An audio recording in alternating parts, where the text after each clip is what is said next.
Success Mantra. We shape future.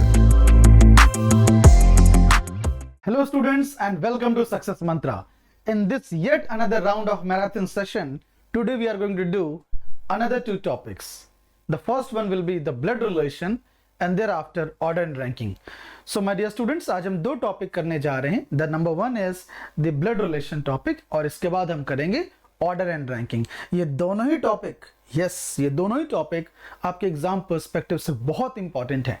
And do not worry, we are going to solve all the types, all the variety of questions of all the levels which are suitable to your exam.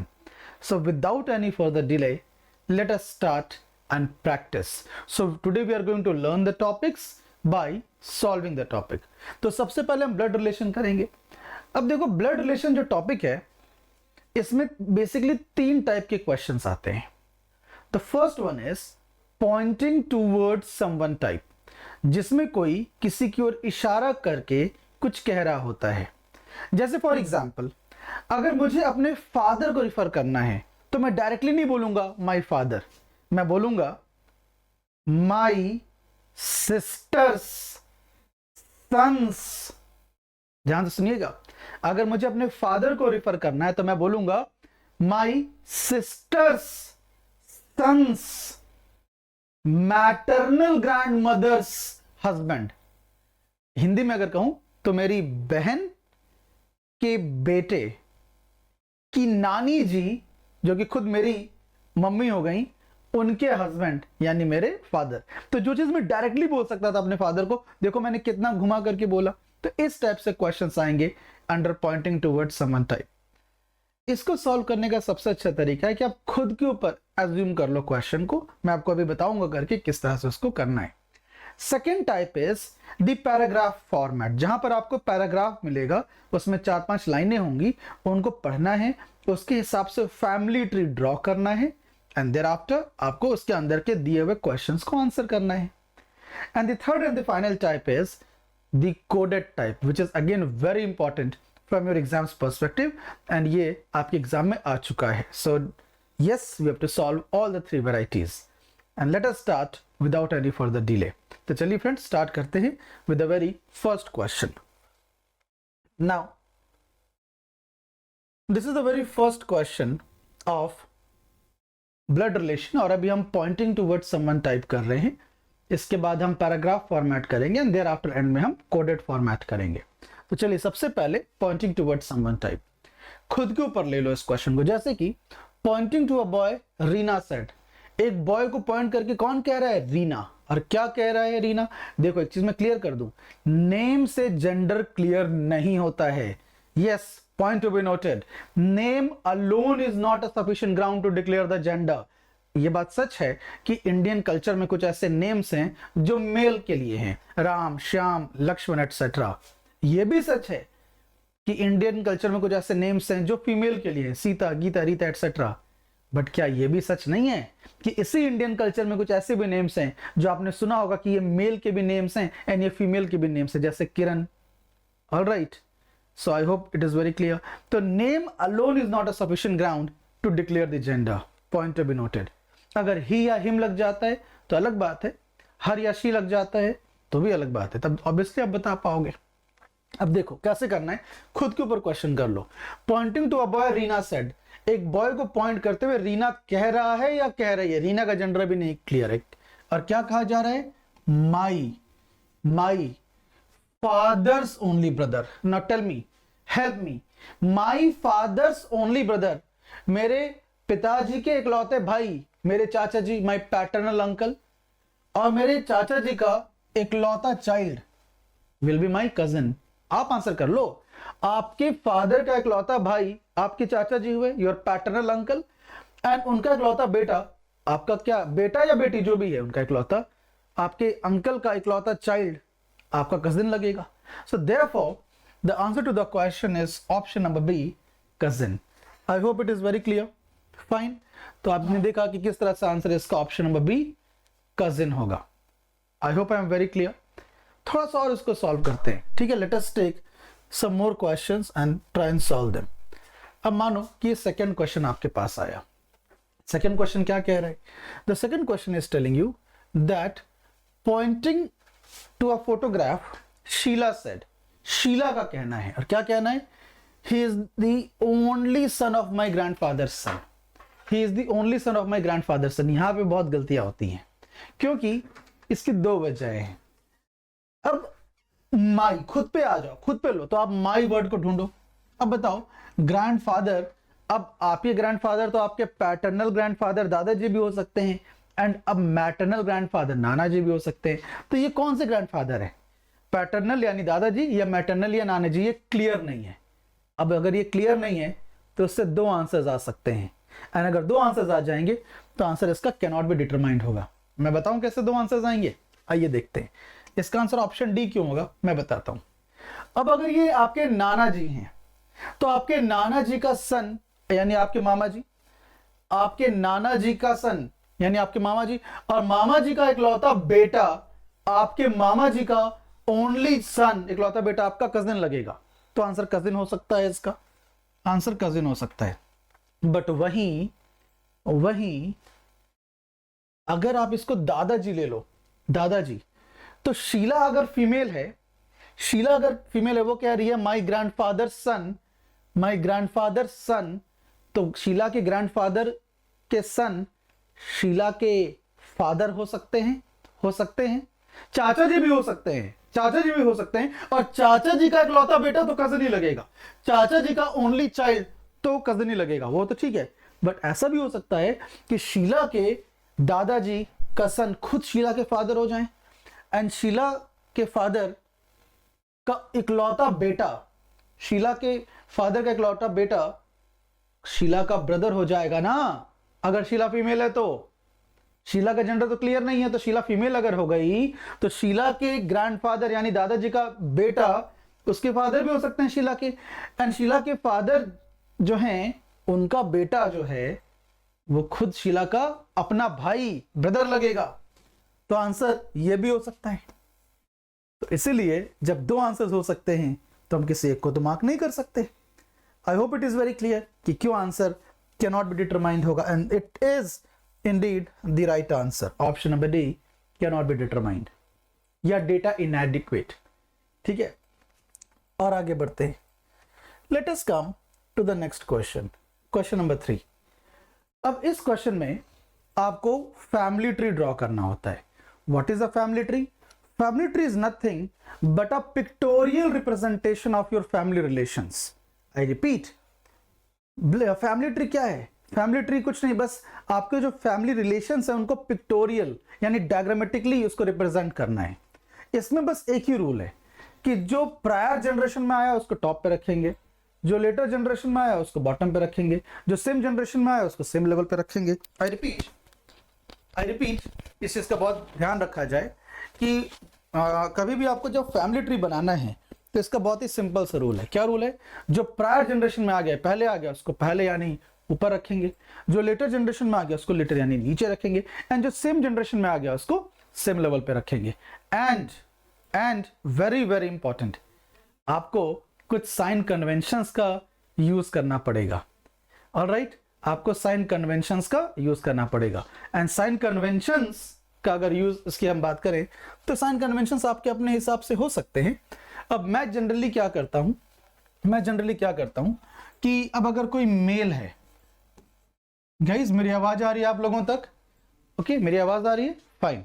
तो अब अगर कोई mail है तो उसको मैं square box या plus sign से डिनोट करता हूं. अब अगर कोई फीमेल है तो उसको मैं सर्कुलर बॉक्स या माइनस साइन से रिप्रेजेंट करता हूं. एंड अब अगर कोई कपल है, couple means pair of married persons, तो उसको मैं इक्वल्स टू साइन से डिनोट करता हूं. आई hope I am very clear. अब देखो मैं क्या करूंगा. जे is the husband of K, तो J is the husband of के, मैंने ऐसा कर दिया कि जे इज द हस्बैंड ऑफ के. Now if J is the husband of K, needless to say K is the wife, that is female. अब आगे क्या कहा जा रहा है? E who is the wife of N and mother in law of K. E wife of N है and mother in law of K है. Mother in law of के यानी सासू मां of K is nothing but J's mother. And E who is the wife of N and mother in law of K has only one grandson S, has only one grandson S.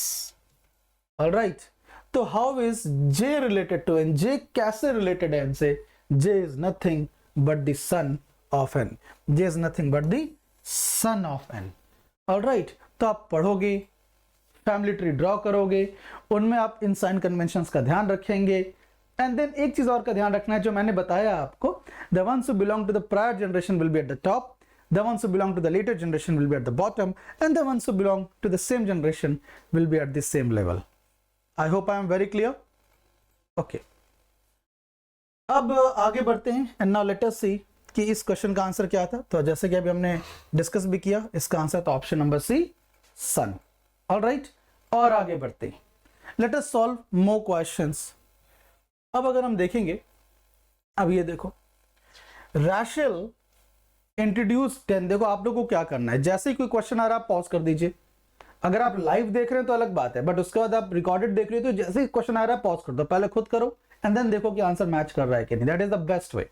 So Rachel introduce Dan as the brother of the mother of my father's daughter. खुद पे ले लो सब, चलो सबसे पहले बताओ, सबसे पहले बताओ, अगर मैं इसको खुद पे लेके कर रहा हूं तो my father's daughter, my father's daughter will be my, मेरे पापा की बेटी मेरी क्या लगेगी, sister, my sister, and my sister's mother will be my mother also, will be my mother also, and brother of my mother, brother of my mother, my मामा जी, my मामा जी, जिनको हम क्या कहते हैं, maternal uncle.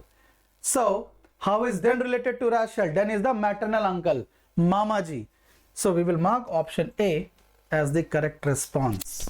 All right, option number A इस question का correct answer हो जाएगा। All right everybody, आगे बढ़ते हैं। Now if I move ahead, coming to the next question, ठीक है, question number 5, question number 5। अब देखो यहां पे क्या कहा जा रहा है, Jessica is a female, bracket में कैटेगोरिकली मेंशन किया गया है Jessica is a female, and Jessica introduces Ben. कैसे इंट्रोड्यूस करती है, Jessica introduces Ben as the son of the only daughter of my mother's husband, as the son of the only daughter of my mother's husband. तो for the time being let me take myself to be Jessica a female. All right, for the time being, let me take myself to be Jessica female। और मैं कह रहा हूं my mother's husband। तो मैं Jessica हूं, एक female हूं, मैं जेसिका हूं, एक फीमेल, और मैं कह रहा हूं my mother's husband। So my mother's husband will be nothing other than my father, मेरे father, and मेरे father की इकलौती बेटी I will be myself because I have taken myself to be Jessica female, and Ben is the son। So Ben is the son, that means how is Ben related to Jessica? Nothing but son। इसका family tree कैसे बनाओगे, अगर मानो आप खुद पे question को नहीं कर पा रहे हो, अगर आपको ऐसा फोबिया है कि नहीं मैं कैसे अपने आप को फीमेल मान लूं, तो ठीक है भाई, आप डायग्राम बनाएंगे। लेट जेसिका,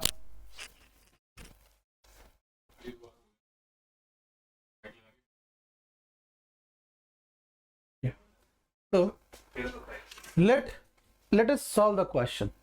अब अगर आप देखेंगे यहां पर, तब जैसे कि यहां पे जेसिका है, जेसिका, तो जेसिका एक फीमेल है, जेसिका एक फीमेल है, एंड जेसिका क्या कह रही है, माई मदर्स हस्बैंड। तो जेसिका की मदर के हस्बैंड, तो जेसिका की मदर के हस्बैंड, जेसिका के मदर के हस्बैंड यानी खुद जेसिका के फादर, और जेसिका के फादर जो है उनकी इकलौती बेटी, तो जेसिका खुद हो जाएगी because Jessica itself is female, and Ben is the son, Ben is the son, and if Ben is the son, if Ben is the son, then that means वो मेल है। So how is Ben related to Jessica? Ben is nothing but the son of Jessica। I hope it is very clear, it is nothing but the son of Jessica। ठीक है, तो देखो कितने easily हो गया ये question. और आगे बढ़ते हैं, let us solve some more questions। Okay, now here is the paragraph type. अब ये पैराग्राफ फॉर्मेट का क्वेश्चन है। Again I would be using certain sign conventions.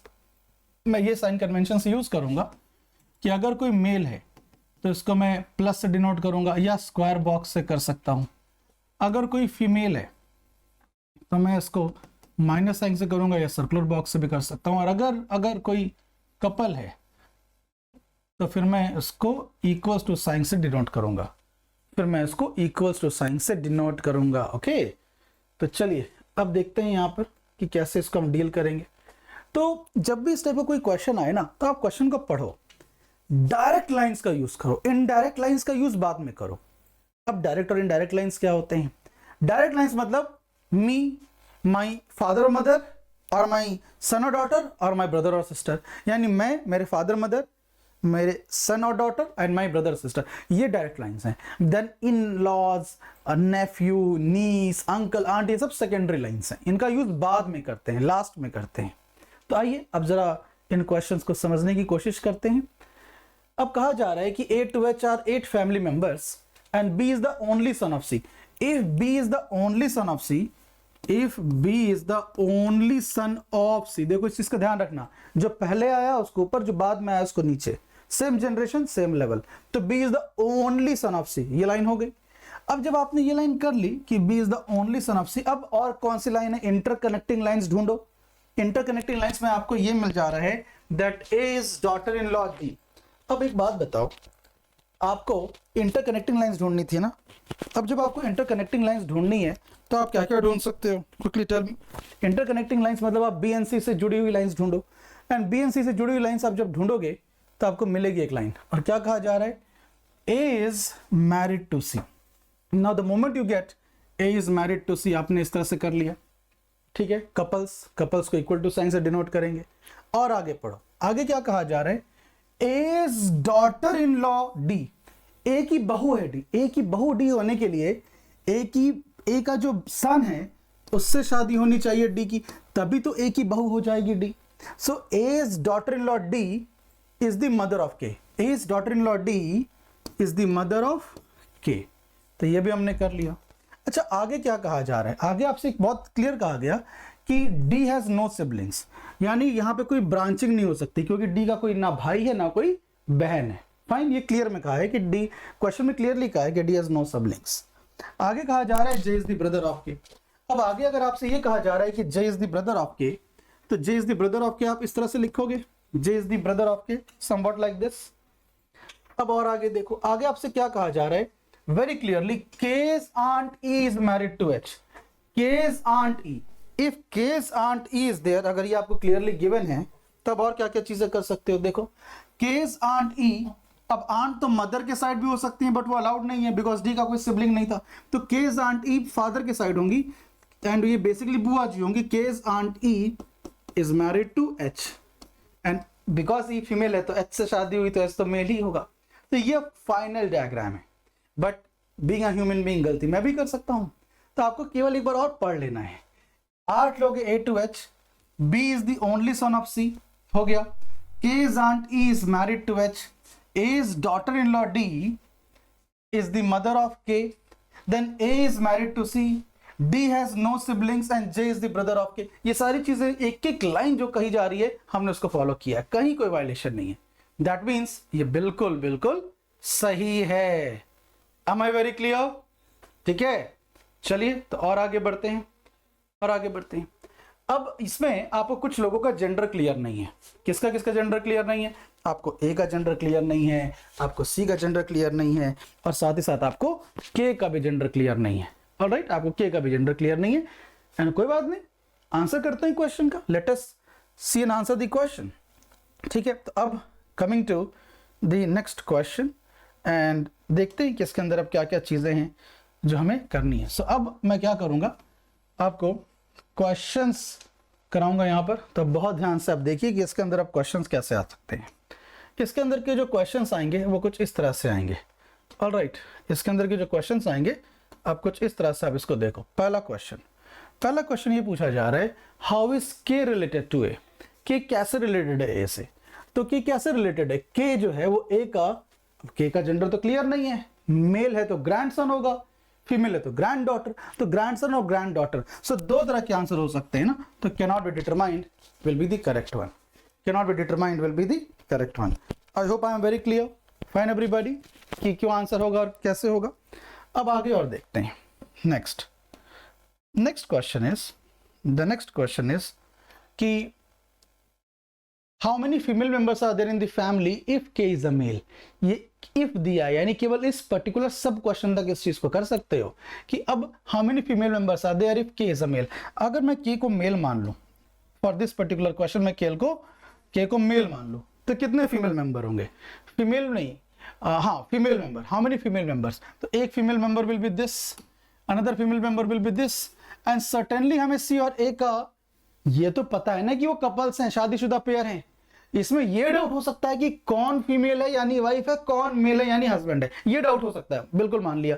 But certainly इनमें से एक कोई वाइफ है और एक कोई हस्बैंड है, यानी एक फीमेल तो यहां से कोई ना कोई आ ही जाएगा, एक फीमेल तो यहां से कोई ना कोई आ ही जाएगा। तो any one from here, one from here, one this one, तो टोटल आंसर विल बी 3। और इसलिए इस क्वेश्चन का जो आंसर होगा that will B option number 3। But आप जो ये के को मेल मान रहे हो ना, केवल इसी पर्टिकुलर सब क्वेश्चन तक कर सकते हो, इसके आगे नहीं कर सकते। I hope I am very clear. Next, how is H related to A? How is H related to A? अब ए एन सी की बेटी है, ए एन सी की बेटी है ई, और उससे शादी हो रही है एच की, तो एच तो एक तरह से फिर उनका दामाद हो गया ना। दामाद का मतलब क्या हो गया? Son in law, son in law. ठीक है, तो इस तरह से आप एक बार आंसर कर लोगे, उसके बाद उसके अंदर 2-3 क्वेश्चन होंगे, उसका आंसर करोगे। ठीक है, मूविंग हेड, नेक्स्ट क्वेश्चन पर आते हैं।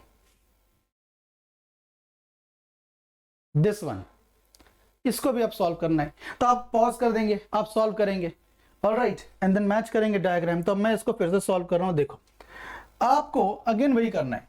मैं क्या करूंगा, ये साइन कन्वेंशन है, मैं मेल को स्क्वायर बॉक्स या प्लस से डिनोट करूंगा, फीमेल को सर्कुलर बॉक्स या माइनस से डिनोट करूंगा, एंड कपल को इक्वल टू से डिनोट करूंगा। ऑलराइट, कपल को इक्वल्स टू से डिनोट करूंगा। ठीक है, तो अब देखो यहां पे क्या होगा।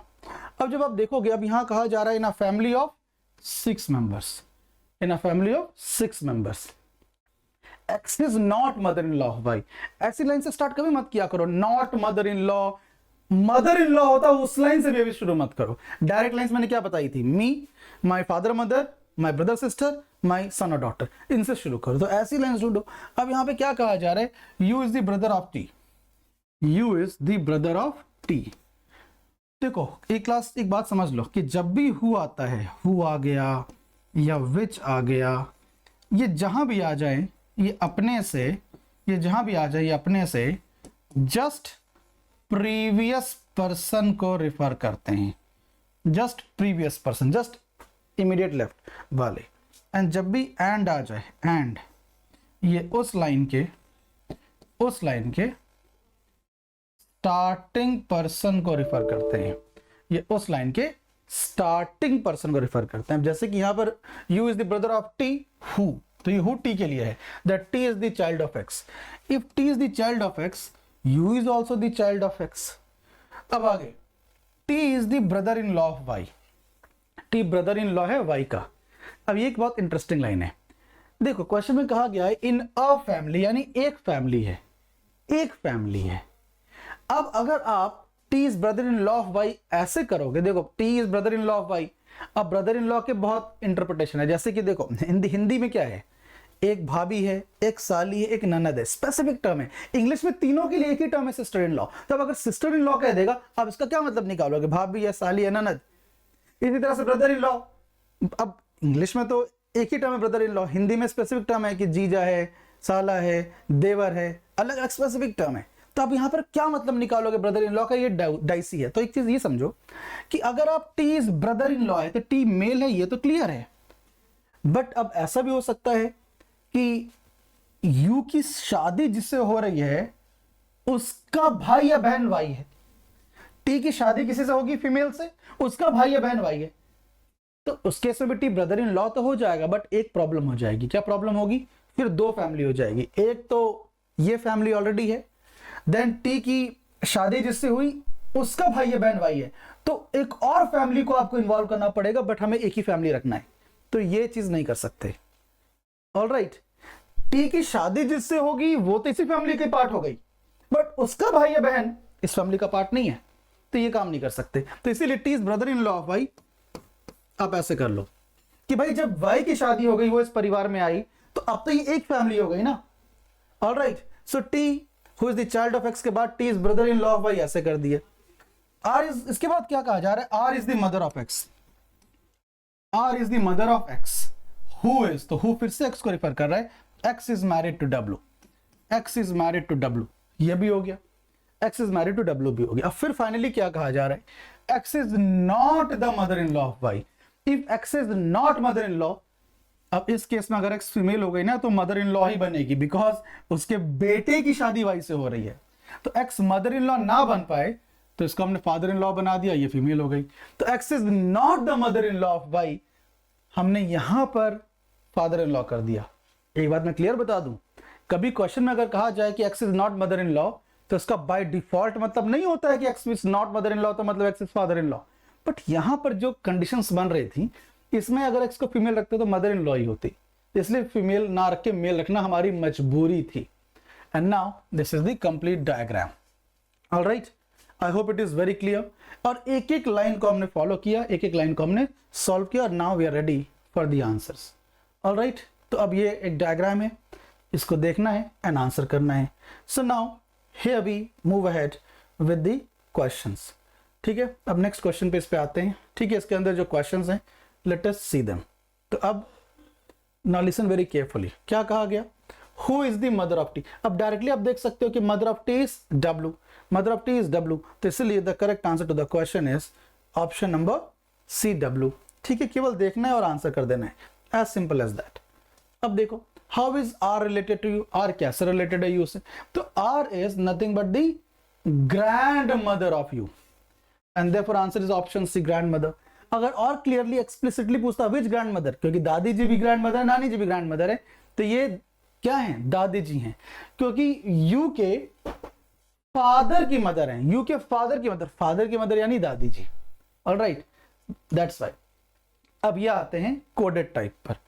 कोडेड टाइप में देखो क्या होता है, कोडेड टाइप में क्या होता है, इट्स वेरी वेरी क्रूशियल, आपके एग्जाम पर्सपेक्टिव से भी बहुत ही इंपॉर्टेंट टाइप है, कि अब जो चीजें आपसे वर्बली बोली जाती थी ना कि एक्स फादर है, एक्स मदर है, बोला जाता था, अब उसको कोडिफाई कर दिया जाएगा। देखो, a@b का मतलब a is the son of b, a#b का मतलब a is the daughter of b, $a मतलब a is the brother of b, and so on, इस तरह से किया जाएगा। तो फिर से एक चीज का ध्यान रखना, पहले तो कुछ साइन कन्वेंशन जिसका मैं यूज करूंगा, मैं मेल को डिनोट करूंगा स्क्वायर बॉक्स या प्लस साइन से, फीमेल को डिनोट करूंगा सर्कुलर बॉक्स या माइनस से, कपल को डिनोट करूंगा इक्वल टू से, इनमें से मैं कुछ करूंगा। ठीक है, तब बहुत ध्यान से इन चीजों का ध्यान देखिए, ध्यान से देखिए, देन हम आगे बढ़ते हैं।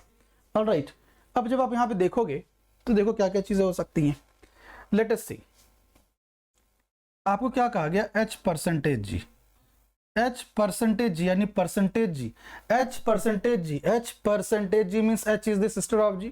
अब देखो परसेंटेज साइन ढूंढो, h%g का मतलब h%g मतलब h is the sister of g, तो आपने क्या किया कि h is the sister of g ऐसे कर लिया, क्योंकि भाई बहन तो एक ही पीढ़ी में, एक ही जनरेशन में रहते हैं। अब आप इंटरकनेक्टिंग लाइन ढूंढो, जैसे आपके पास h एंड g है तो आप h एंड g को ही ढूंढो, h एंड g को ढूंढो तो देखो g दिख रहा है, g@e क्या है, g@e, है तो @ ढूंढो, g@e का मतलब g is the son of e, तो if g is the son of e तो ऑब्वियसली इवन दोनों के पेरेंट फादर या मदर अभी क्लियर नहीं है, बिकॉज ई का जेंडर क्लियर नहीं है, E is the parent of both of them.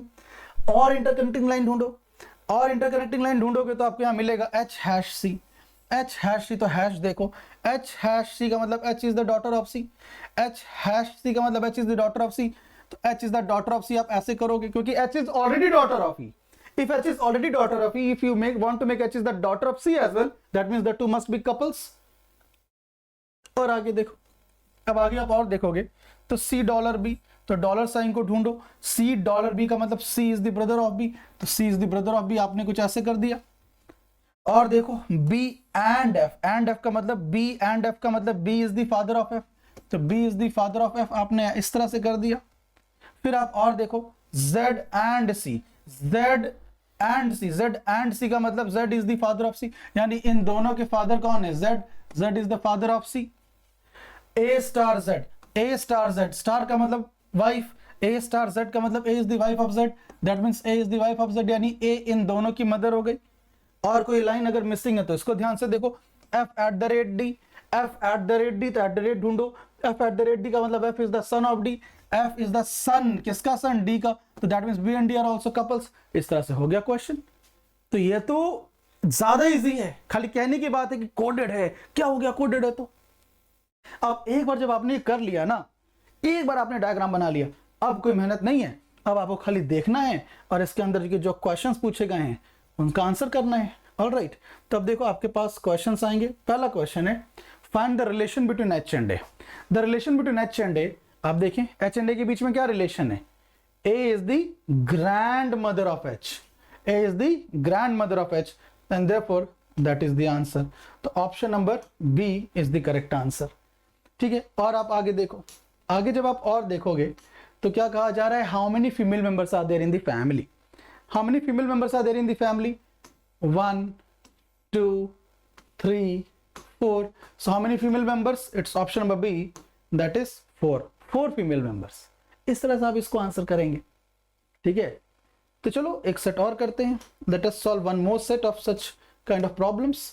तो अब आपके सामने ये फिर से कंडीशंस हैं, एक डिफरेंट सेट ऑफ क्वेश्चन है, इसके अंदर 3 सब क्वेश्चन है एंड अगेन कोडिफाइड है। आपको ये रटना नहीं है, ये आपको गिवन होगा एग्जाम में। ठीक है, अब इसी का यूज करना है एंड आपको आंसर करना है। तो अब जैसे ये क्वेश्चन है, इसमें ये बोल रहा है व्हाट शुड कम, अगेन मैं वही कहूंगा, आपको पॉज कर देना है, पहले खुद से सॉल्व करना है, टाइम खुद को देना है 60 सेकेंड जितना मैं देता हूं, एंड देन उसके बाद आपको डिस्कस करना है। ठीक है, आप देखेंगे कि मैं किस तरह से कर रहा हूं। देखो आपको बताना है what should come in the place of question mark, what should come in the place of question mark to establish that J is the brother of T.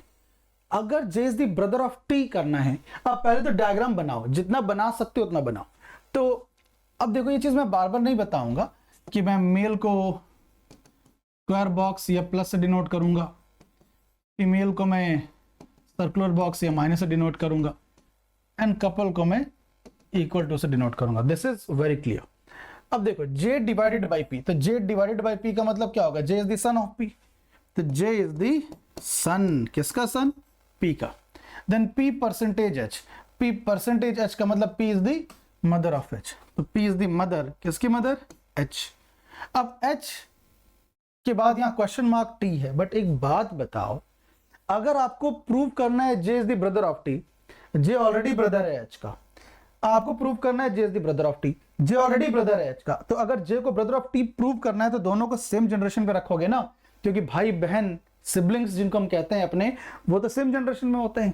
तो जे अगर भाई है एच का, और अगर हम चाहते हैं कि जे भाई हो जाए टी का भी, तो इसके लिए हमें एच को भी भाई या बहन बनाना पड़ेगा टी का। अब एच को भाई बनाने के लिए ब्रदर का कोई ऑप्शन नहीं है, बट सिस्टर का ऑप्शन है कि अगर मैं यहाँ पे मल्टीप्लाई साइन का यूज कर दूं, तो एच मल्टीप्लाइड बाई टी का मतलब H is the sister of T, and if H is the sister of T, by default J भाई है एच का, एच सिस्टर है टी की, तो जे अपने आप भाई हो जाएगा टी का, आगे किसी से कोई मतलब नहीं है। तो therefore the correct answer to the question is option number A, multiply, जो हमने यहाँ यूज किया है, it is option number A, multiply। alright, fine everybody, थोड़ा और आगे बढ़ते हैं, कुछ क्वेश्चंस और करते हैं। ठीक है, अब इसको देखो, इसमें आपसे ये बोला जा रहा है कि which among the following options is true if this is definitely true, यानी ये एक्सप्रेशन अगर ट्रू है तो इनमें से क्या डेफिनेटली ट्रू हो जाएगा। अब देखो इस क्वेश्चन को करने के 2 तरीके हैं। पहला तरीका यूनिवर्सल तरीका है, हमेशा काम आएगा, क्या है, फैमिली ट्री बना लो। फैमिली ट्री बना ही लोगे तो क्वेश्चन तो हो ही जाएगा।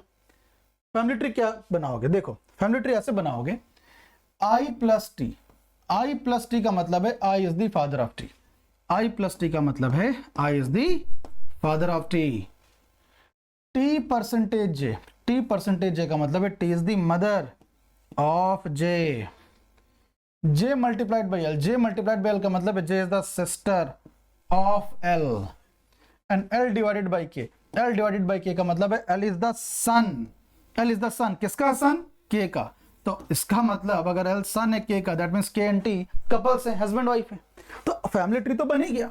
अब जब फैमिली ट्री बना ही लिए तो क्वेश्चन तो कर ही लोगे। पहला ऑप्शन है L is the daughter of T, L is the daughter of T बिल्कुल गलत है because L is the son of T.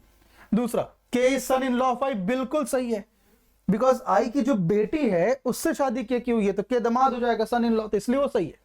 I is the grand mother, सवाल ही नहीं है, जब आई मेल है तो ग्रैंड मदर तो हो ही नहीं सकती।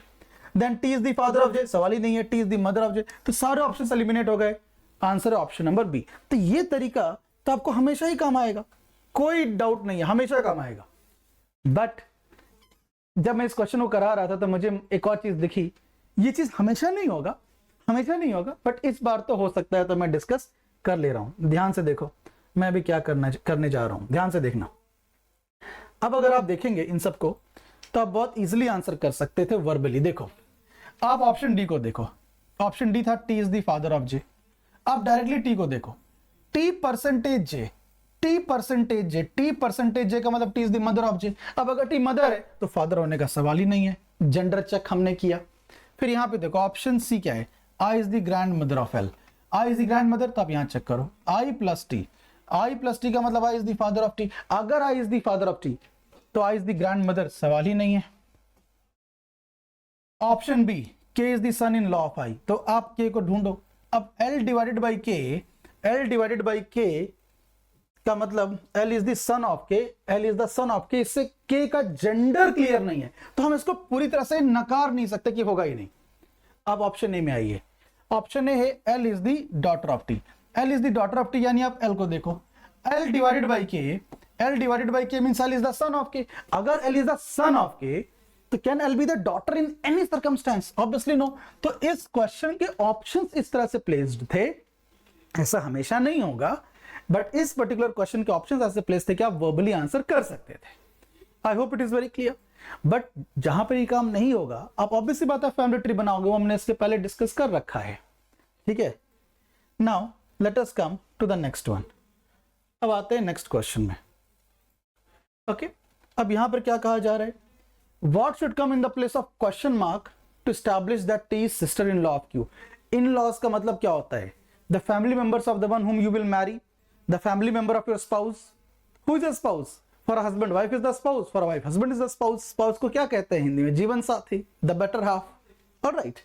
तो इसीलिए अब आपको यहाँ पर करना है एक ऐसा इक्वेशन यहाँ पे रखना है जिसके through T sister in law of Q हो जाए। आपको जितना फैमिली ट्री बना पा रहे हो बना लो। R percentage T, R percentage T का मतलब R is the mother of T, R percentage T का मतलब R is the mother of T. आगे T multiplied by P, T multiplied by P का मतलब T is the sister of P। And अब अगर आपको T sister in law of Q करना है तो इन लॉ तो सेम जनरेशन में होते हैं ना, शादी सेम जनरेशन वाले में होती है ना। तो इसीलिए अगर हमें T को sister in law of Q करना है, सिस्टर इन लॉ, तो सिस्टर सेम जनरेशन में। देखो इन लॉज में father in law mother in law भी आते हैं, एग्रीड कि जनरेशन चेंज हो जाएगा, ठीक है, बट सिस्टर इन लॉ तो एक ही जनरेशन में हो जाएगा ना। तो T sister in law of Q करने के लिए same generation, and in law है तो शादी तो होगी। अब या तो पी हस्बैंड होगा या पी वाइफ होगी, ऑब्वियसली क्यू की। तो अब आप शादी हो रही है यानी हस्बैंड वाइफ का रिलेशन है, तो हस्बैंड का तो कहीं नाम है नहीं बट वाइफ का है dollar sign.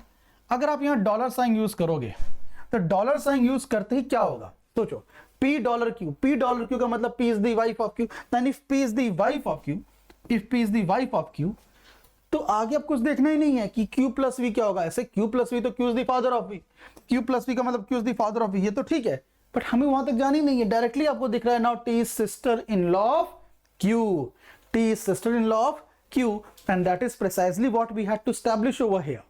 All right. So with this, we come to an end of the very first part which we had to do, and that is the blood relation. अब आ जाते हैं second part पर। Second part पर आते हैं। जो second part है, that as I have said at the beginning is the order and ranking. It is another very important question type where we have to rank the people. आपके exam जो अभी हुआ था CUET PG का, MHCT का, इन सारे exams में इससे एक दो क्वेश्चंस आते हैं, एंड उन्हीं में से उसी टाइप के क्वेश्चंस अब हम यहाँ डिस्कस करने जा रहे हैं। Order and ranking, as the name suggests, you have to rank the people in the order of their height, in the order of their weight, marks, percentage, grades, etc., etc. Alright, तो चलिए अब जरा आते हैं question type में। अब देखो यहाँ पर आपसे क्या कहा जा रहा है, यहाँ पर आपसे ये कहा जा रहा है दैट मार्क्स की बात हो रही है, A gets more marks, marks की बात हो रही है। अगर मार्क्स की बात हो रही है तो आप क्या करोगे कि मैक्सिमम मार्क्स सबसे ऊपर लिखोगे एंड मिनिमम मार्क्स सबसे नीचे लिखोगे, है कि नहीं? मैक्सिमम मार्क्स सबसे ऊपर लिखोगे एंड मिनिमम मार्क्स सबसे नीचे लिखोगे। अब देखो क्या कहा जा रहा है, A gets more marks than B but less than C. ध्यान से देखना क्या हो रहा है, A gets more marks than B तो ऊपर रख दिए, बट लेस देन सी तो ऐसे रख दिए। तो A gets more marks than B but less than सी।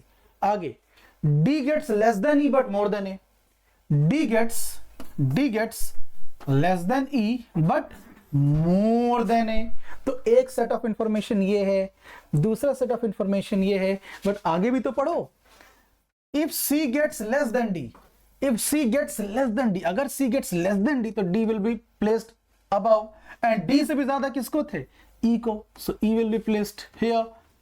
तो अब कहा जा रहा है कि इन पांचों में A B C D E में who will get the highest marks, so highest marks who will obtain, it is E. E का मतलब option number C, and therefore the answer to the question is this one, option number C। है ना simple question, ना कुछ आपको mug up करना है, ना कुछ राइट कुछ आपको रटना है, just you have to, it's the simple pure application of common sense, this topic, as simple as that. तो चलिए कुछ और चीजें करते हैं। क्वेश्चन नंबर 2, क्वेश्चन नंबर 2 में आप देखोगे तो यहां पर देखो टाइम बचाना है। अब अमन है और यहाँ पे आलोक है, तो मैं अमन को AM, आलोक को AL ऐसे डिनोट करूंगा, रोहित को R, सुरेश को S, दानिश को D, शॉर्ट फॉर्म, ताकि लिखने में टाइम बचे, है ना, क्योंकि हमें तो आंसर निकालना है। तो कहा जा रहा है Aman, Rohit, Suresh, Danish and Alok are arranged in descending order of weight from top to bottom. Descending order of weight from top to bottom का मतलब है कि the one who is having the maximum weight, यानी जिसको हम हैवीएस्ट कहते हैं, वो सबसे ऊपर होगा, एंड जो लाइटेस्ट है वो सबसे नीचे होगा, है ना। heaviest at the top and lightest at the bottom। I hope it is very clear। अब आगे देखो, 5 लोग हैं, 5 लोग हैं, ठीक है। अब 5 लोग हैं तो इनमें अगर आप देखोगे और फर्दर चीजें क्या क्या हो सकती हैं, देखो Aman is third from the top. If Aman is third from the top, मैं अमन AM को ऐसे लिख दूंगा, Aman is third from the top. अब देखो very crucial line, Alok is between Danish and Aman. Alok is between Danish and Aman दो तरह से हो सकता है, Alok AL is between Danish and Aman ऐसे भी हो सकता है, या Alok AL is between Danish and अमन इस तरह से भी हो सकता है। तो दो तरीके हैं, बट आगे भी तो पढ़ेंगे। Danish is not at the top, if Danish is not at the top this combination is not possible, and if Danish is not at the top so obviously this case is gone। now this is Alok and this is Danish, but अब problem ये है कि Rohit and Suresh का order हमें clear ही नहीं है। अगर रोहित यहाँ है तो सुरेश यहाँ है, या अगर सुरेश यहाँ है तो रोहित यहाँ है। so the top 2 positions are not clear, and therefore now if it is asked that who is at the top, again it is not clear, the answer can be Rohit or Suresh। the answer will be nothing but cannot be determined, data inadequate। ठीक है, I hope it is very clear, I hope it is very clear। अब आगे बढ़ते हैं, ठीक है। so now if you see the answer will be option number D, cannot be determined या data inadequate, ये सब एक ही चीजें हैं।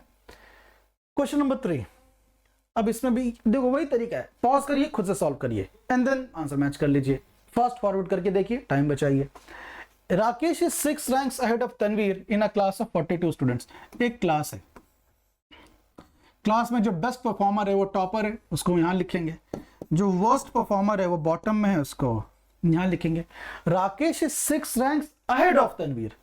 If Rakesh is 6 ranks ahead of Tanvir in a class of 42 students, तो if Rakesh is 6 ranks ahead of Tanvir, तो मानो ये तनवीर है, मानो ये तनवीर है। T, Rakesh is 6 ranks ahead का मतलब क्लास में अगर कोई आपसे आगे है, अहेड है, तो आपसे बेटर परफॉर्मर है। इतना कॉमन सेंस होगा कि अगर क्लास में कोई आपसे बेटर परफॉर्मर है, आपसे आगे है, यानी आपसे बेटर परफॉर्मर है, तो यानी रैंक में वो आपसे ऊपर होगा।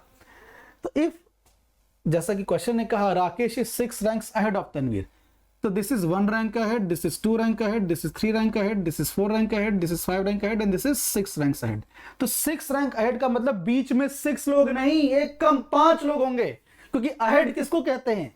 This is 1 rank ahead, this is 2 rank ahead, this is 3 rank ahead, alright, this is 4 rank ahead, this is 5 rank ahead and this is the 6 rank ahead, यानी बीच में 5 लोग हैं। आई hope it is very very clear, I hope it is very very clear. Alright everybody, fine. चलिए अब आगे और बढ़ते हैं, अब आगे और बढ़ते हैं एंड फर्दर इसको डिस्कस करते हैं। तो क्वेश्चन ने क्या कहा?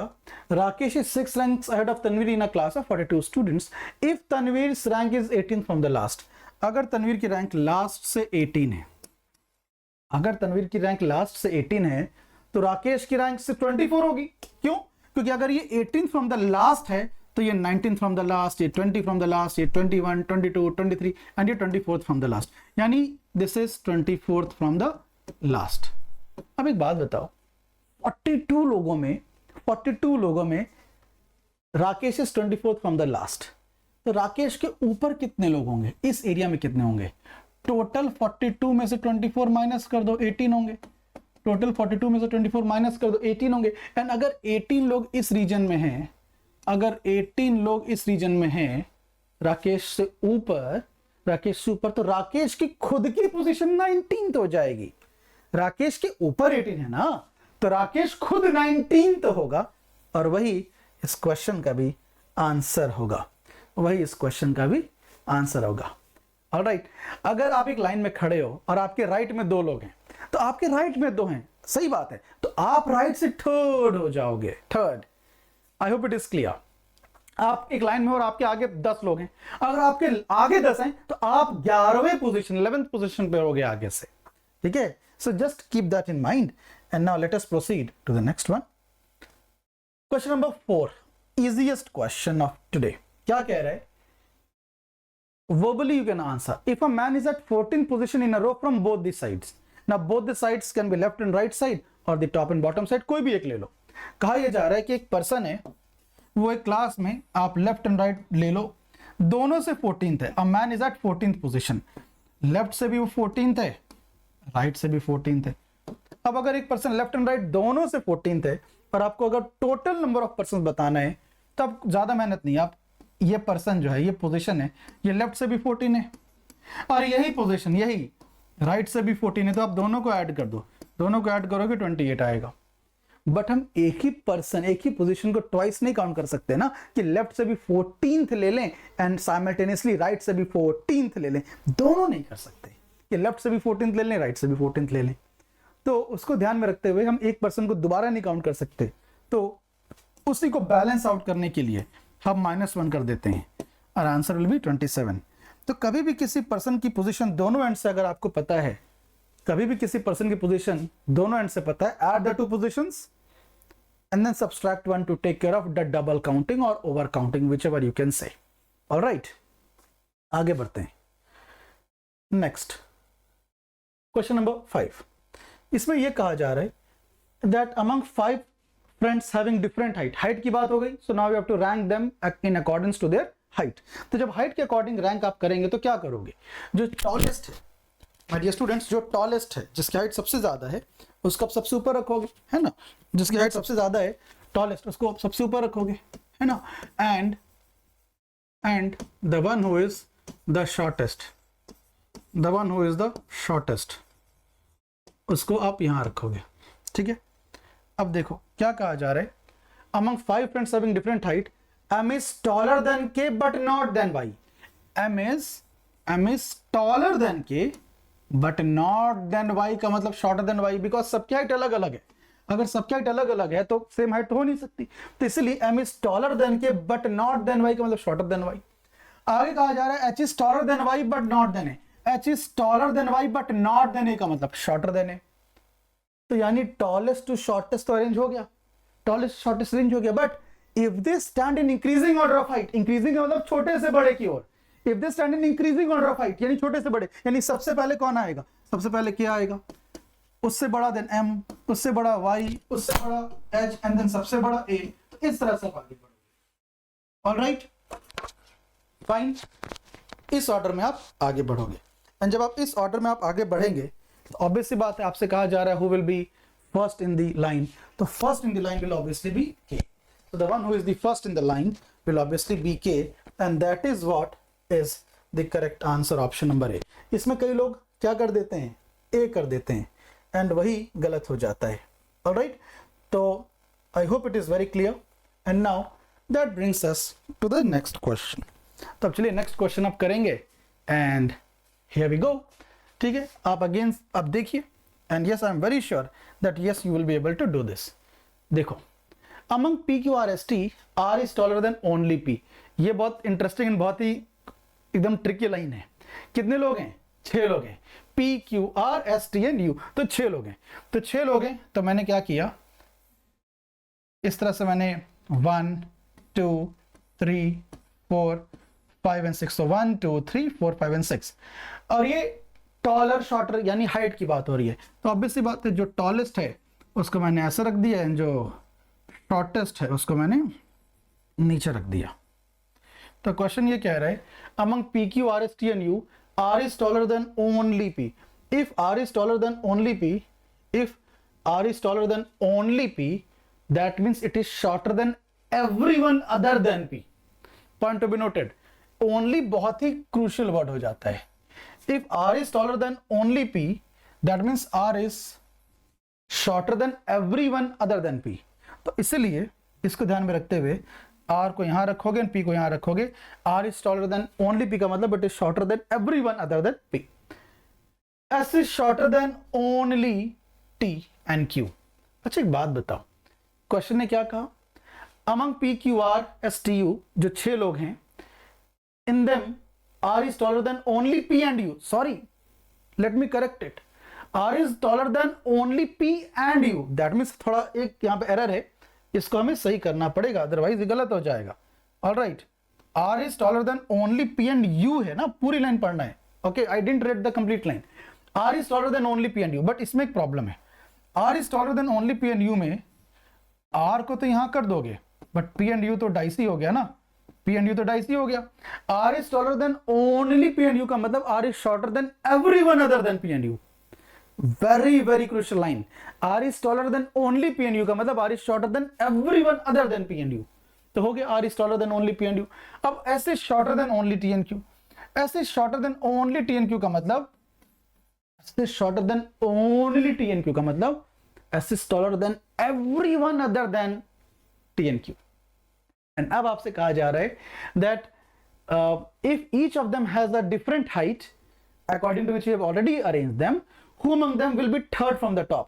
हमें top 2 and bottom 2 clear नहीं है, they're interchangeable, T and Q interchangeable, P and U interchangeable, but third from the top is very clear. So yes, it is nothing but S, and therefore the correct answer to the question is option number A, that is S. I hope it is very clear, बिल्कुल clear है। अच्छा question है, only word का अच्छा use किया है इसने। Okay, और ये कंफ्यूजिंग भी होता है। इसको करते हैं, just read it. five men basically names have been given A, B, C, D, E. They read a newspaper. ये लोग एक न्यूज़पेपर पढ़ते हैं। तो यानी अब एक न्यूज़पेपर पढ़ते हैं तो दैट मीन्स कुछ ऐसा हुआ कि ए ने न्यूज़पेपर पढ़ा, या किसी ए भी मैं क्यों बोलूं, किसी एक पर्सन ने न्यूज़पेपर पढ़ा, उसने पढ़ने के बाद दे दिया दूसरे पर्सन को 2 को, फिर इसने पढ़ा एंड देन इसने पास कर दिया 3 को, फिर इसने पढ़ा, इसने दे दिया 4 को, एंड देन इसने पढ़ा, इसने दे दिया 5 को।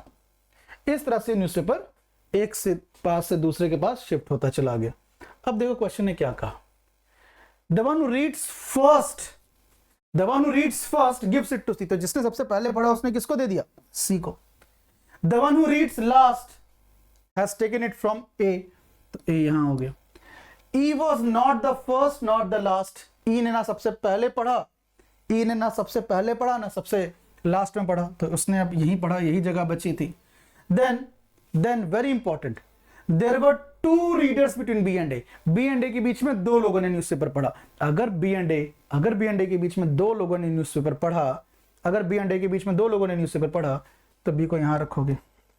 तब बचा कौन, who is left out? The one who is left out is obviously D। और आपसे पूछा भी यही जा रहा है, find the person who reads the newspaper at the last। The one who reads the newspaper at the last is D, which is given in option number C. So obviously that is the right answer. A very simple and easy question, scoring question. All right. और देखते हैं और करते हैं इस type के question. Next इसको देखो, the 7th question. Again height की बात हो रही है, ऐसा ही होता है इसमें, height, weight, marks and so on. Mohan is taller than Rohit but shorter than Farhan. तो बेसिकली ये भी हाइट की बात हो रही है ना. तो मैं क्या करूंगा, जो टॉलेस्ट है उसको मैं यहां लिख रहा हूं, एंड जो शॉर्टेस्ट है उसको मैं यहां लिख रहा हूं. आपको भी ऐसे ही करना है. मार्क्स की बात हो तो maximum marks to minimum marks. Weight की बात हो तो हैवीएस्ट टू लाइटेस्ट. ग्रेड्स की बात हो तो best grade two worst grade. इस तरह से अरेंज कर लो. अब यहां पे क्या कहा जा रहा है, that Mohan is taller than Rohan but shorter than Farhan. Alright, Mohan is taller than Rohan but shorter than Farhan. तो Mohan is taller than Rohan but shorter than Farhan. अब आगे Kanan is shorter than Mohan but taller than Rohan. Kanan is shorter than Mohan but taller than Rohan. आगे Shankar is taller than Rohan and Farhan both. Shankar is taller than Rohan and Farhan both. तो Shankar will be placed over here. Okay, now who among them is the tallest. अब tallest कौन है, कोई doubt है, tallest कौन है, it's Shankar, and therefore it is the right answer. Option number C, Shankar. I hope it is very clear.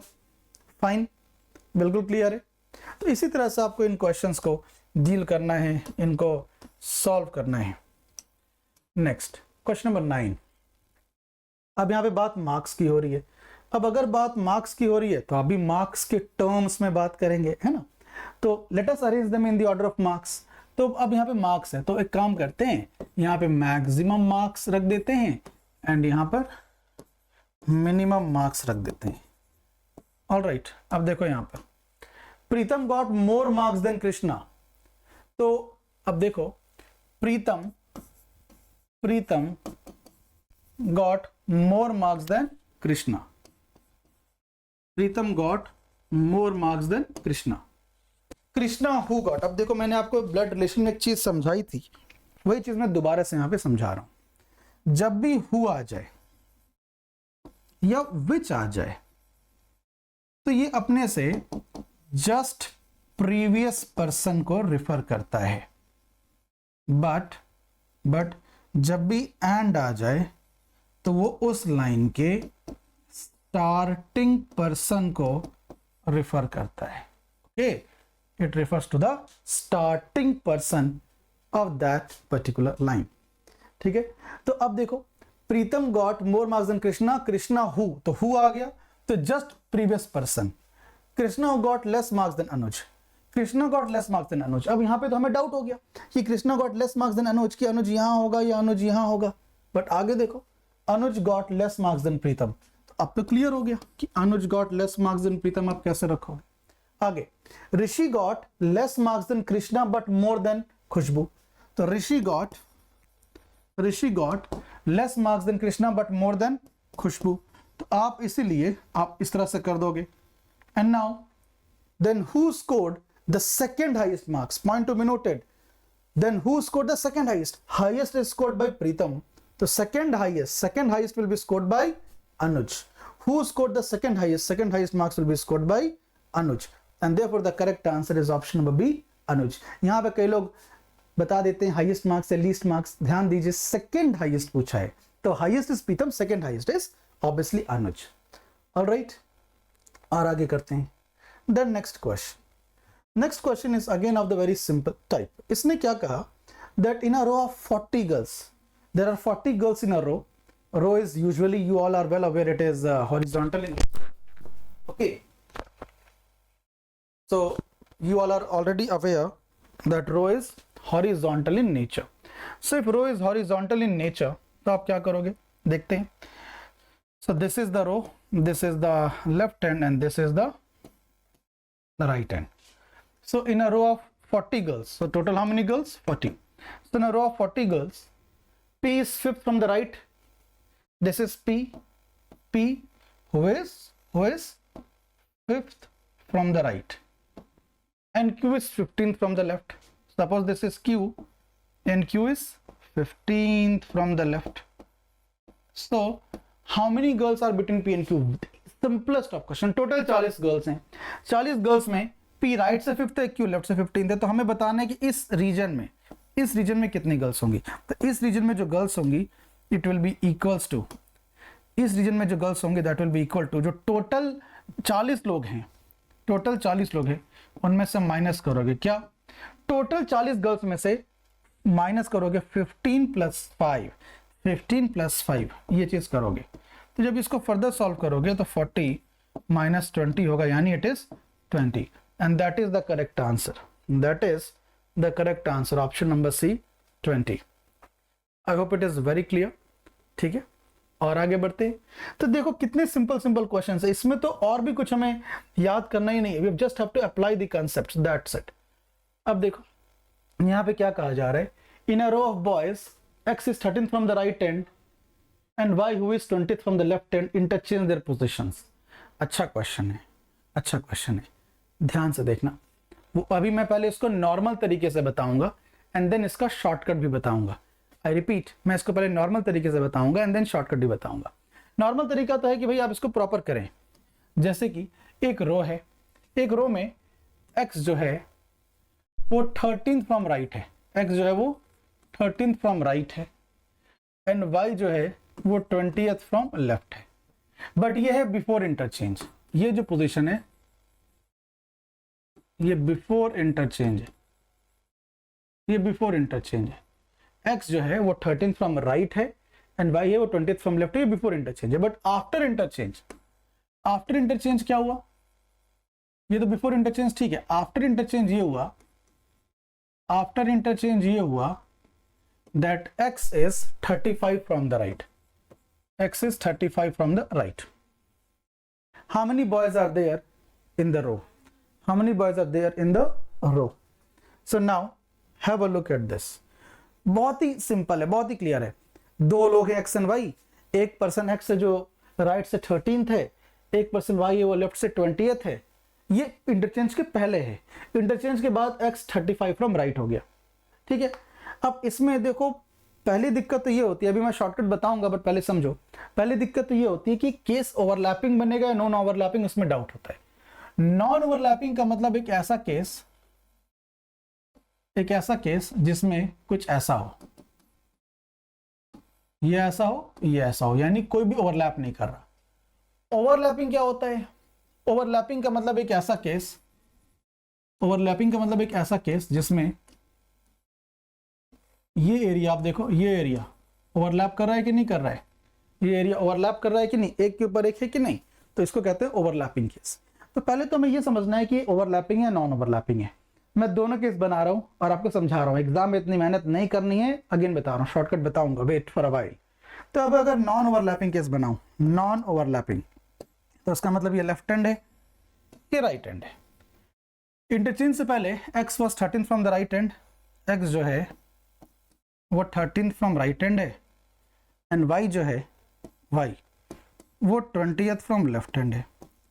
And अब दोनों ने जब पोजीशंस इंटरचेंज किए तो यानी अब यहाँ पर x डैश आ गया, यहाँ पर अब y डैश आ गया. जब दोनों ने पोजीशंस इंटरचेंज किए तो x is 35 from the right hand, x is 35 from the right hand.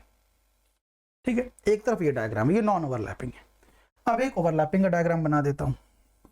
ये लेफ्ट हैंड है, ये राइट हैंड है, ये लेफ्ट हैंड है, ये राइट हैंड है. x is 13 from the right hand, x जो है वो 13 फ्रॉम द राइट हैंड है and y is 20th from the left hand. And जब दोनों ने पोजीशंस इंटरचेंज की दैट मींस y की न्यू पोजीशन यहां आ गई y डैश एंड x की न्यू पोजीशन यहां आ गई x डैश. जब ऐसा हो गया then x becomes 35 from the right, then x becomes 35 from the right. अब आप खुद सोचो, दिमाग लगाओ, सोचो सेकेंड केस क्या बन सकता है क्या. अगर आप राइट से इसको 13 बोल रहे हो दैट मीन्स इधर 12 ही लोग हैं ना. फिर तो अगर आप राइट से इसको 13th बोल रहे हो x को, तो यानी इधर 12 ही लोग हैं. अब अगर इधर 12 हैं तो इस पोजीशन को आप 35 कैसे बोल सकते हो, इसलिए यहां पर ओवरलैपिंग केस नहीं बनेगा।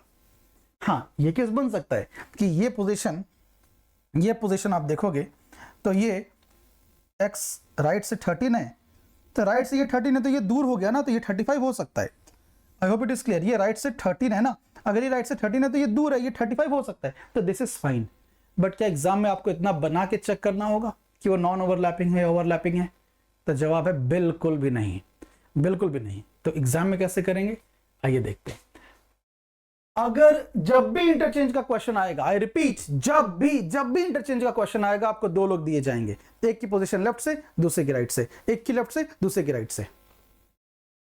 एंड इंटरचेंज के बाद दोनों में से केवल किसी एक की पोजीशन दी जाएगी। इंटरचेंज के बाद दोनों में से केवल किसी एक की पोजीशन दी जाएगी और उसी एंड से दी जाएगी जिससे पहले दी गई थी। जैसे इसकी दी गई तो राइट से क्यों दी गई, क्योंकि इसकी भी राइट से थी। अगर इसकी दी जाती वाई की तो फिर लेफ्ट से दी जाती। तो इस चीज को ब्लॉक कर लीजिए माइंड में कि जब भी इंटरचेंज का क्वेश्चन आएगा, यूजुअली या जनरली कह लीजिए, दो लोग के नाम दिए जाएंगे, एक की पोजीशन लेफ्ट हैंड से, एक की राइट से, और इंटरचेंज के बाद दोनों में से केवल किसी एक की पोजीशन दी जाएगी और उसी एंड से दी जाएगी जिससे पहले दी गई थी। अगर पोजीशन इंक्रीज हो रही है, यानी अब देखो 13 से बढ़ रही है, 14 15 करते हुए 35 जा रही है, तो नॉन ओवरलैपिंग होगा। एंड अगर घट रही है, 13 से घट के 11 10 9 ऐसी हो रही है, तो ओवरलैपिंग होगा। पहला शॉर्टकट। दूसरा शॉर्टकट, अब सीधा आंसर पे आते हैं। आपसे पूछा जा रहा है how many boys are there in the row, कितने बॉयज है रो में ना। तो कभी भी अब आपको यहां बताना है कि how many boys are there in the row, आप ये सोचो, अगर आपको ये बताना है how many boys are there in the row, तो एक ही पोजीशन है, यही पोजीशन है। इसी को पहले से 20 बोला जा रहा था, पहले लेफ्ट से, और इसी पोजीशन को, इस पे लोग बदल गए हैं, पहले y था इंटरचेंज के बाद x है, पहले y था इंटरचेंज के बाद x है, बट पोजीशन तो फिक्स्ड है ना, पोजीशन वही है। इसको लेफ्ट से 20 बोल रहा था और अब इसी को राइट से 35 बोल रहे हैं, बट पोजीशन एक ही है, आप एक ही पोजीशन को दो बार नहीं काउंट कर सकते। तो जो सम आ रहा है 55, इसमें से 1 सब्सट्रैक्ट करिए, 54 will be the valid answer. 54 will be the valid answer. I hope it is very clear. Okay, लेंदी है ना, मुझे भी लग रहा है। आइए शॉर्टकट जानते हैं। जब भी ऐसा कोई इंटरचेंज का क्वेश्चन आए, दो लोग होंगे, एक की पोजीशन लेफ्ट हैंड से, एक की पोजीशन राइट हैंड से, एंड इंटरचेंज के बाद केवल किसी एक की पोजीशन दी जाएगी और उसी एंड से दी जाएगी जिससे पहले दी गई थी। कोई बात नहीं, आप इन दोनों को डायरेक्टली ऐड कर लेना, 55 ही आएगा एंड देन -1 कर लेना, you will be getting 54। Direct shortcut, खत्म हो गया। अब आपके माइंड में क्वेश्चन ये आएगा कि सर ये नॉन ओवरलैपिंग केस में करेंगे, ओवरलैपिंग में क्या करेंगे? उसमें भी यही शॉर्टकट होगा। यानी वो एक ऐसा है क्वेश्चन जिसमें शॉर्टकट में, इसमें तो चलो अंतर है, नॉन ओवरलैपिंग में आप ऐड करोगे जिस तरह से भी मैंने बताया, ओवरलैपिंग में अलग तरह से ऐड होगा, बट कम से कम ये एक ऐसा मेथड है जिसमें एक ही काम करना है, चाहे नॉन ओवरलैपिंग हो चाहे ओवरलैपिंग हो। ठीक है, दोनों को ऐड करो, बट एक पोजीशन को दो बार नहीं जोड़ सकते, तो subtract 1 to take care of double counting. Alright, fine everybody. So I hope this is very very clear. अब इसके और क्वेश्चंस आप प्रैक्टिस करना। नाउ इसको सॉल्व करते हैं। द नेक्स्ट क्वेश्चन क्या कहा जा रहा है? Ram is 3 ranks ahead of Shyam in a class. तो अब जैसे कि एक क्लास है, इस क्लास में ये टॉप पोजीशन है और ये बॉटम पोजीशन है, ये टॉप है ये बॉटम है, और क्लास में टोटल कितने स्टूडेंट्स हैं? 30 स्टूडेंट्स हैं। Total students are 30। तो अब क्या हुआ? Ram is 3 ranks ahead of Shyam who ranks 10th in the class of 30. तो ये श्याम है, and Ram is 1 rank ahead, 2 rank ahead, 3 ranks ahead. तो Ram is 3 ranks ahead of Shyam who ranks, who आ गया यानी just previous person श्याम को refer कर रहा है। Shyam ranks 10th in the class of 30. If Shyam ranks 10th, then Shyam से पहले this is 9th, this is 8th, and this is 7th. So basically Ram's rank from the top is 7th. If Ram's rank from the top is 7th, तो 30 लोगों की class है ना, 30 लोगों में 7th है, यानी इसके नीचे कितने होंगे? इसके नीचे होंगे टोटल 30 में से 7 हटा दो, 23 लोग। एंड अगर 23 इसके नीचे हैं, तो इसकी पोजीशन नीचे से क्या होगी? इट विल बी 1 एक ज्यादा, 24। इट विल बी एक ज्यादा, that is 24। And I hope that now it is very clear कि why 24 is the right answer. All right? तो बहुत ही सिंपल है क्वेश्चन टाइप। अब इसको देखो, यहां पर हमें लोगों को अरेंज करना है in the according of their height. Okay, तो अब शॉर्टर एंड टॉलर है यानी हाइट, तो जो टॉलेस्ट है उसको हम यहां रखेंगे and the one who is shortest उसको हम यहां रखेंगे, ठीक है। अब देखो क्या है, what you have to do, same वही चीज, P is shorter than Q but taller than T, तो P is shorter than Q but taller than T, P is shorter than Q but taller than T। आगे R is the tallest, R is the tallest का मतलब अब इससे ऊपर कुछ हो ही नहीं सकता, R is the tallest and S is shorter than P but not the shortest, S is shorter than P but not the shortest का मतलब यहां नहीं रख सकते, यहां रखना पड़ेगा। Who is second last in descending order of height? Friends, this is descending order of height, this is descending order of height, this is first, second, third, fourth, fifth, so this is the last, but we have to answer second last, second last, that means it is S, option number C, that is S, and therefore the correct answer is option number C, that is S। all right, और एक चीज और भी बता दूं, second last को हम last but one भी कहते हैं, और मोस्ट इंपॉर्टेंटली इसी को हम पेन अल्टीमेट भी कहते हैं। अल्टीमेट की मतलब लास्ट, पेन अल्टीमेट मतलब लास्ट से जस्ट एक पहले। I hope it is very clear. Okay, so we have solved sufficient questions which are there. Okay, अब जैसे इसको देखो, एक आध और कर लेते हैं। Vinay ranks 21 from the top and 43rd from the bottom among those who pass the test.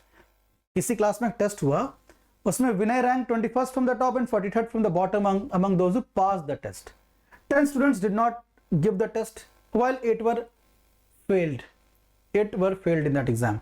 How many students are there in the class? Class में कितने स्टूडेंट्स है? देखो, अगर एक क्लास में टेस्ट होगा, अब अगर एक क्लास में टेस्ट होगा तो क्लास में टेस्ट होगा तो कुछ लोग प्रेजेंट होंगे एंड कुछ लोग एब्सेंट होंगे। अब जो लोग प्रेजेंट होंगे उनमें क्या होगा, या तो पास होंगे या तो फेल होंगे, एंड जो एब्सेंट हैं उनके आगे तो ए बी लिखा जाता है, वो एब्सेंट हैं।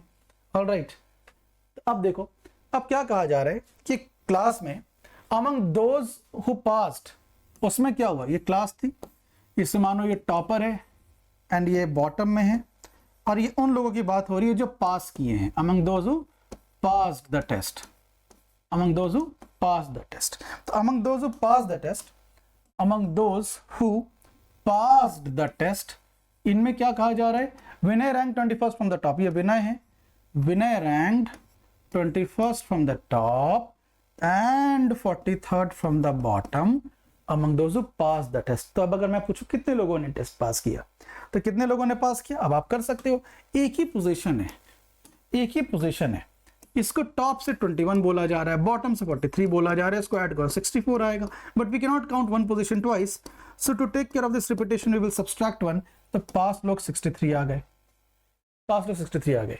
10 students did not give the test, means they were basically absent. Okay, यहाँ पे 10 students did not attempt the test होना चाहिए था ग्रामेटिकली, बट ठीक है, 10 students did not give the test, that means they were absent, while 8 students failed, 8 students failed.